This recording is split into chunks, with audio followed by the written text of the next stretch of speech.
For 8 days, they kept me in a dungeon downstairs.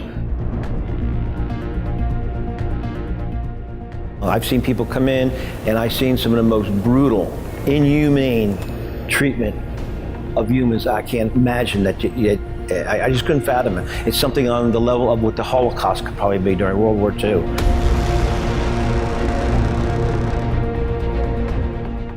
Hope, yeah, a four-letter word that can mean so much. But if you can build everything up on hope and it get dashed, it can be the final nail in your coffin.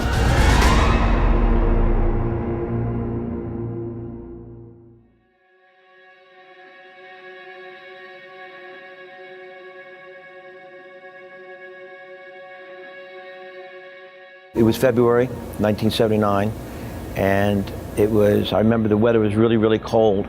We had been watching around the American embassy there for several weeks. We started to hear machine gun fire, and we started to hear the radio cracking that they're coming over the wall, And it became more and more sustained automatic weapons fire, and it just took a few minutes to realize, holy hell, we are in a gunfight here. What the hell is going on? I happened to be the only one that was wounded on the American side, and they had taken me off the compound from where I was wounded to it was more like an aid station, but they call it a hospital. But later that night, some of the insurgents came back. They found out that I was in a hospital, and they came in and ripped the intravenous and the blood and everything out of my arms, put me in handcuffs, blindfolded me, and basically kidnapped me out of the hospital.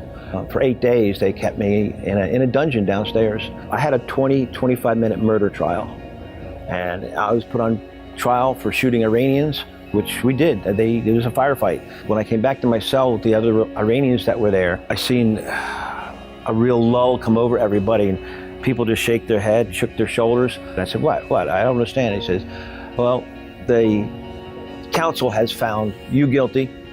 They have the evidence they need. They don't need to find anything more. He says, you'll be shot. What led up to that was that they called for me, and I didn't answer. Wonder what it's going to feel like for those bullets to rip into me, and then number two come running down the hallway and was screaming at him with two other guys in Farsi, waving his hands, and they were bickering back and forth. They took me upstairs, and they basically had released me into a little office area, and a couple minutes later, a Red Cross representative came in and introduced himself. He said, we have found a way to get you out of here.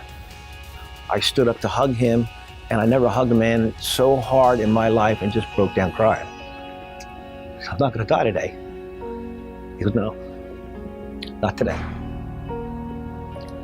I remember that when I came home and I sat there, the accolades were over, good to be home.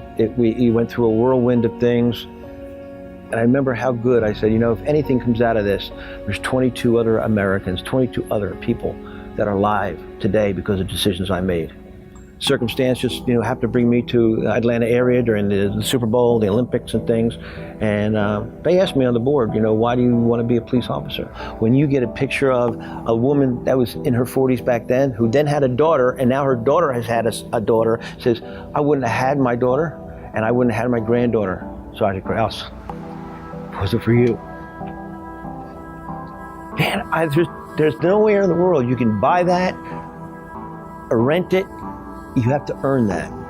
And that's what it means to people like that. And I've never had such a great feeling in my life of accomplishment, no matter what. I don't think there's any other job in the United States that I looked at that gave me that opportunity.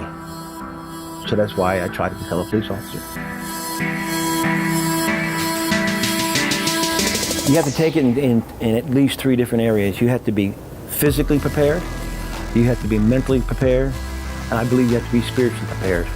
You have to be able to be in shape to drag a buddy that's down. You have to be able to lift something and push a car out of the way. You have to be able to use physical strength.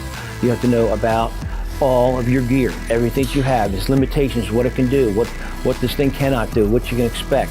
So physically, mentally, spiritually, you have to stay sharp. You've got to be good with your weapons. You've got to be good with the laws. You have to be good across the board. These are your tools, your mental tools, your physical tools, your emotional tools. To me, there's nowhere better in the world to live. There's no better people to be around. We feed half the world, we support half the world. We are the freedom light and the beacon for everybody. And if that has to be defended with my blood and my sweat, it's worth it. And I will stand shoulder to shoulder with my brothers and sisters in the streets to do it.